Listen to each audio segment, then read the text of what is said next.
Hello, hello. This video is for young people in their 20s and under 20. And I would like to invite all of you to meditate every day for 1 hour. And when you're meditating, this is good for if you have never meditated before, good for meditation beginners, so to speak. It is good to just go into a daydream. That's a good beginning, because to focus too much on one thing, or to always bring yourself back to your breath and to emptiness, it's way too difficult when your mind is full of things. And I can so much relate to this, because even I at an old age have problems with that. So just meditate. Meditation can be in many different forms and shapes and colors, and different rooms and settings and so on. Could be outside, could be in your living room. And I suggest go into a very quiet room that has good air, that has ventilation, but it's warm. And have your animals there with you, and have it nice and cozy. And don't do it with an empty stomach or thirsty. You have to drink and eat first, and then you have to settle down and make it really comfortable and sit down, possibly on the floor in a yoga position. Doesn't have to be the lotus position where your feet are on your laps. You can just sit in a regular yoga position with the crossed legs and with a very straight back, and you just go into a day fantasy. You go to the place you like to be at in your mind, a place, some place you have seen, or on the beach. You envision you are in a forest, or on the beach, or on a meadow, or in a gigantic castle, in the Hearst Castle if you want to, or in a castle in Preußen, or in Russia or Siberia, wherever you want to be. And just envision being there, and envision what you like to do in your life. What do I want to do? What are my dreams? What do I wish for the future? How do I wish? What do I wish for the planet? How do I want the planet to be in the future, in 10 years or 20 years or 30 years? So what do I envision? Do I want to have AGIs, robots that will help us? And or do I wish that everybody becomes kind-hearted and goes into compassion meditation and transforms their brains, which I think it might be possible to do, but everybody has to do it. They all have to do it, the psychopaths too. And or do I wish for going to another planet and just leaving this planet behind, and being on another planet and having my paradise there, and or going into the space station that they're building right now, and watching sports in space. I'm not a sports fan, so I would not watch the sports, but maybe I will watch them in that big round sphere. I would watch them play instruments. I would watch the Vienna Philharmonic Orchestra with Christian Thielemann in space. That would be nice. So, I mean, there's endless possibilities, that are beautiful and positive and kind-hearted, that you can envision. And just envision that. And if you have negative thoughts, just gently come back to the positive thoughts. So that would be like a very easy introduction to meditating every day, if you do this for a couple of weeks, just to go into your fantasies and what you would like to see that's positive, that's kind for all living beings alike. So, and what do you wish for the animals? Do you wish for all animals to be happy? And so those kind of thoughts. So I think that'll be really excellent to practice that every day. And I practice that. And you can also practice that while you wash dishes, for example, or while you paint and do artwork or do something creative. You can practice that as well. But it's very, very focused to just do 1 hour meditation every day in a yoga position and go into those thoughts, into those fantasies of positive living, how you envision to do positive living. And I think everything builds up from there. And I have done that myself. I've done that many times. And when I am depressed, sometimes I'm so depressed when I see a suffering animal on the internet, or an animal that had been tortured to death or something like this, you know, horrible things that are going on in the world, animals that are skinned alive for the fur industry, things like this. It's yeah, you can just go out screaming on the street all day if you see too much of this. And that's what I could do. Sometimes I could just run out screaming. And sometimes I am depressed when I see something like this for weeks, and sometimes for months. So what I have to do is, and I can't even go from that state of mind straight into the positive, because the negative images come flashing back up. So when you're in a state of severe depression or severe grief, like I am in a lot of times, maybe most of the time, because of what I'm doing. I'm an activist, and because of that I just see a lot of terrible, horrific things going on, a lot of suffering. That's what the Buddha was talking about, that he wanted to eliminate. He wants to eliminate suffering, but the greed in the world stands in that way. And if we can eliminate the greed, if we can all eliminate the greed, we can make a paradise on this planet, and everybody would be happy. Everybody, including the greedy guy that used to hawk everything for himself. He'd be happy too. He'd be much happier, much happier. He would also have a feeling, a sense of warmth inside of him. The sense of, I have given. This is a wonderful feeling to give. To really give. That I don't mean by giving, like, you know, now throw your estates away and give it to homeless people. They'll ruin it, the homeless people. You know, there are people that are not ready yet to be given wonderful things like this. There's a guy in New York, he constantly repairs apartments, and he gives them to homeless people. They can live there as long as they want to. And in just 1 week, this whole apartment is completely damaged. Everything is damaged, holes in the walls. Some people are so damaged on the inside that they are not ready to even receive something like this and take good care of it and be grateful for it. Some people are not there yet. So these people, and I wish all of them not to suffer. They should not be on the street. They probably need to be in a warm, kind-hearted institution, some sort of a halfway house where they can, because this is a severe mental illness when somebody is like this, in that state.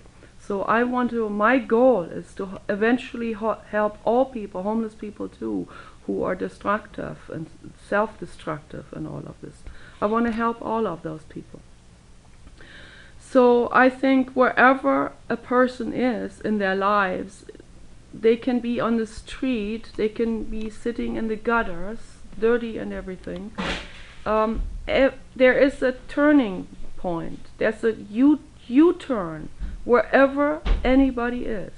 Even if you're a drug addict or if you're severely mentally ill with schizophrenia, you can turn around.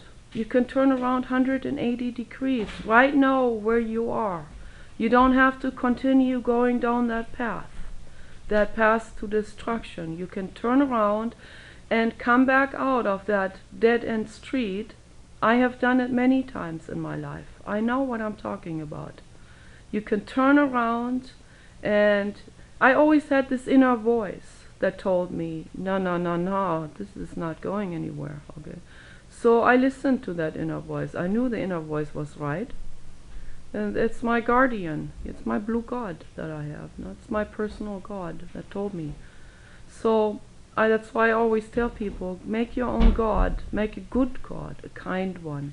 One that protects you. One that does not punish you or hit you or strike you with some wrath of whatever. Wrath of Thor or something, you know. So this is mythological stuff. That doesn't have to apply to you, you know. That doesn't apply to anyone. That's just for people who are already stuck in specific conditionings from society. So you need to get out of these conditionings, and that's also, this is very critical for those people that are in the gutter.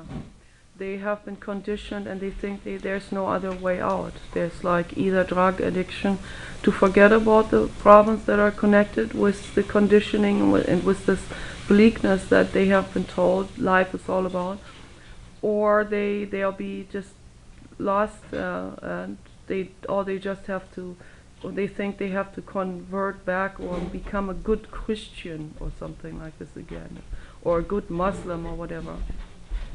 No, that's not the case. Throw that out. Wherever you are, throw that all out and start new. Erase that from your hard drive. You know, it doesn't do you any good. It doesn't help anybody. It's just made people miserable, and it's made people really, really mentally ill, these religions. So come back to your senses, and don't, if even Buddhism, you know, you listen to it. Take the good, but don't take the bad with the good. You know, don't accept that a baby monk has to be beaten with a whip or something like this. That's not what the Buddha taught. Okay, this is not good. Okay, no baby monk has deserved to be whipped because they didn't do their homework. I'm sorry. And dogs were not bad people in their former lives. So this is complete bullshit. Dogs are gods. Okay, people need to write that on their walls. They're here because they want to help us. They came here to teach. Those are very, very high beings that came here to teach. So listen to them. Listen to their teachings. They want to instruct you on what true love is all about. And they give themselves to us for this. Restlessly, unconditionally. They give their love to you 100% without wanting anything in return, they just want to, I mean, of course they would like to live and they would like to enjoy life like everybody else, but they'll do everything for you, everything. Dogs have thrown themselves into bogs to protect their friends, their human friends. This is unbelievable. I heard that story when I was a child. I was struck when I heard that story. To me, I knew right then, dogs are gods. So what we need to do is, wherever we are, we can turn around, we can go towards the positive. Every time, anytime, wherever we are, we can turn around and go towards the positive, towards light, towards love, towards life. embrace life, you know, pro-life in a real sense. You know, the pro-lifers are unfortunately not pro-life because they use pesticides, they hunt, they eat meat. That's not pro-life in a real sense. If we want to be really pro-life, for life, for life means, in my sense of this, the way I see it, pro-life is to give love and prevent suffering. So this is the priority of it. Prevent suffering. Spay and neuter the animals, prevent their offspring from suffering, prevent the animals from suffering, prevent them from having a litter once a year or so and suffering and going through this. Don't make them suffer. Don't make their babies end up in a shelter, in a cage, screaming for the mother and ending up being euthanized. All of this can be prevented if we spay and neuter our animals. That's also one of the very first things to do, to move towards love and light and well-being, because we're all together in this. You know, if you even somebody who doesn't have a conscience and they sit there and they see a suffering animal right next to them, I bet you 100% that their body cells do not like it. You know, even though it doesn't register with them in a conscious way, or they eat their sandwich while a dog next to them is starving, and that happens a lot in some countries, particularly in some third world countries. People will eat and there's a starving animal next to them where the ribs are sticking out and they don't give him a crumb. That happens all the time. So even with somebody who doesn't have compassion, their body cells do. The body cells have this compassion. They don't want to see this. So there's an inner conflict that arises from this, from a lack of compassion of the anatomy in the brain and the body cells themselves. You know, like the existence of your live body that only knows love and proliferation and kindness and joy and art and all of that, you know, and not the way the brain is formed in its particular parts in its regions that are maybe atrophied in some way, or crippled, or you know, or misshaped in some way, where it's not possible to form this type of compassion. So unfortunately this happens, and but I strongly believe that if a person is guided towards love and light and kindness, and if they do the compassion meditation every day, I think it's possible that in time they can bring this back to balance, these formations that are formerly not developed enough. So I wish that this is possible. I wish that, you know, that's the only approach we have, actually, you know, I think. The only approach. I don't know. Any other approach is safety. Those are safety precautions for the rest of the world. But it doesn't, I don't know if it really will bring, it's not, you know, like imprisonment or something, or death penalty, or, you know, police shootouts and those kind of things. Those are emergency measures. But it ultimately, it is, of course, it's not the peace message for the world. The peace message is to teach compassion meditation and trust in the fact that all living beings, all people, even the psychopaths and the sociopaths, will be able in these compassion meditations to regrow or grow for the first time the right proportions of brain regions and formations in the brain, like the amygdala, for example, the two amygdala that are together near the brain stem, to regrow them, to grow them for the first time in a larger shape, so that they bring this capacity for compassion. And so I think it's possible, and if we do this, and this is our only chance, then we can bring peace to the world. So this will be absolutely revolutionary, and it's already starting. They're already doing these meditations. S.N. Goenka from India and Guru has established the Vipassana meditation, which is one form of compassion meditation. It's very excellent.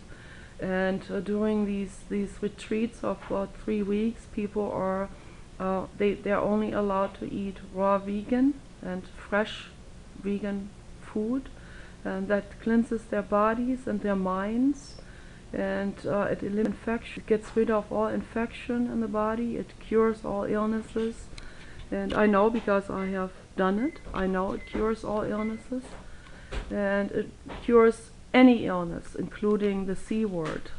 But the medical industry doesn't want to acknowledge that, because they want to suppress that information, because if too many people do it, they won't have customers anymore, and then they can't sell us their toxic drugs that make our bodies even sicker. So so all of this is there for us. We can do all this. There are so many approaches that we can take to heal ourselves, and everybody can do it. I just wish very deeply that people will take that opportunity that they have.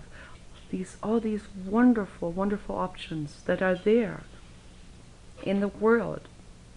Every homeless person can wander to a place with their backpack, and they can search and they can find an apple tree somewhere, and they can harvest some apples in late October, and they can eat them, and they can feed their bodies, they can feed their cells with wonderful apples that are organic, wild, and free for them to take.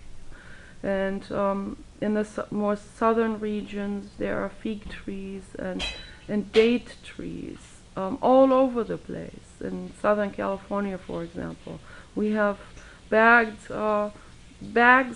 many of those cloth bags full of, and backpacks full of figs and dates and grapefruits that were just hanging there, ripe, red grapefruits, thick, wonderful, sweet even. I have never tasted food ever in my life like this that was that good, because it is ripened on the tree, and they're wild, not sprayed with anything. So there are so many things that we can take to feed ourselves. We can go to the beach, it's free. There are so many opportunities we can accept for us. There are also outreach programs that are offered. Just don't take the religious part with it. Tell them, no, thank you. I don't want the sermon. I don't want this. I don't need it. I can love Jesus, whoever that was. I love that guy, cool guy, but I don't need the sermon that is delivered with it. And Jesus was a good guy. He's not going to hurt me. He's not going to send me to hell if I decide I would rather think about some other guy. He's not going to do that. Jesus was just offered some teachings, that's all. He didn't say, I'm going to put the gun on your head, I'm going to send you to hell if you don't believe in me. No, that's not what Jesus was. No. He wanted to save the world, but he was quite angry. So yeah, the Buddha is a couple of dimensions higher than that Jesus guy. Please believe me that. The Buddha was somebody who was really able to walk his talk. He didn't even preach. He sat there and he quietly taught. He offered. He invited people to think about the thoughts that he was offering. That's all. It's an invitation. It's a very gentle invitation. And the ones who didn't like it, okay, go somewhere else. The ones who liked it, yeah, they were all welcome, no matter who they were, from all walks of life, everybody, every gender, every ethnicity, every person from whatever religion or background they come from. They were all invited, and he taught them just the basics. Don't hurt any living being ever. Don't eat meat. Live vegan. Don't exploit an animal for anything. They're all here. They're all equals, and they want to be loved just like you. And love is the most important virtue there is. That's what he taught. And he lived that way. And the Jesus, much later, 500 years later, he learned from Buddhist monks. He wandered out and he met Buddhist monks. And that's why his message, when he came back to the Middle East, it was revolutionary at that time, because people never heard about this, love your enemy. They never heard about this. They never heard this amazing philosophy of total kindness and total peace, ahimsa, non-violence. Made Jesus famous with that message, but he wasn't really. He liked that message and he embraced it. He understood it, but he couldn't really practice it himself. He had too much anger in him.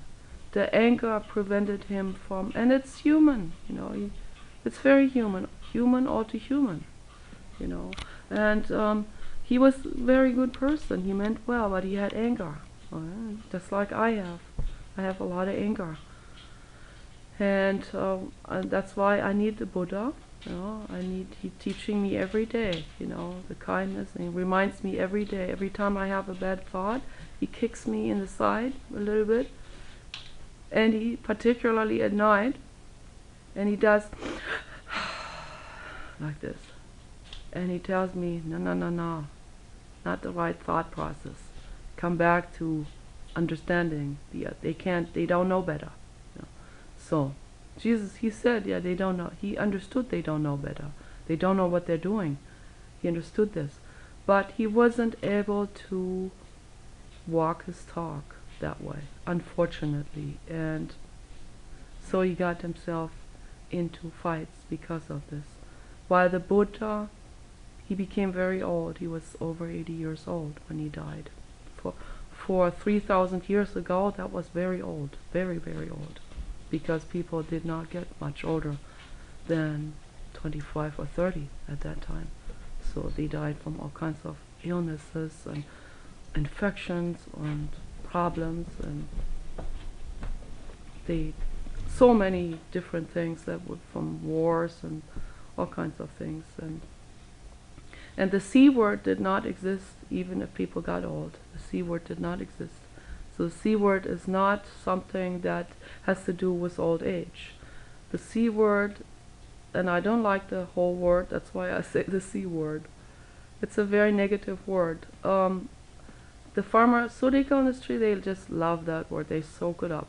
They spread the word as much as they can, because they want to spread the gospel of the C word to everybody, all of us, because they want us to believe in it. The C word like a god, like we should bow down to it or something. I don't think so. To me, that's a pretty negative existence, that C, and it shouldn't, we shouldn't hate it. It's not necessary to hate. It's a consequence of pesticide pollution. That's all.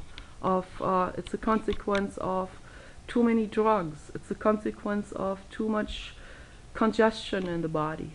Okay, it's a consequence of negative thoughts. It's a consequence of all of these things compounded on each other.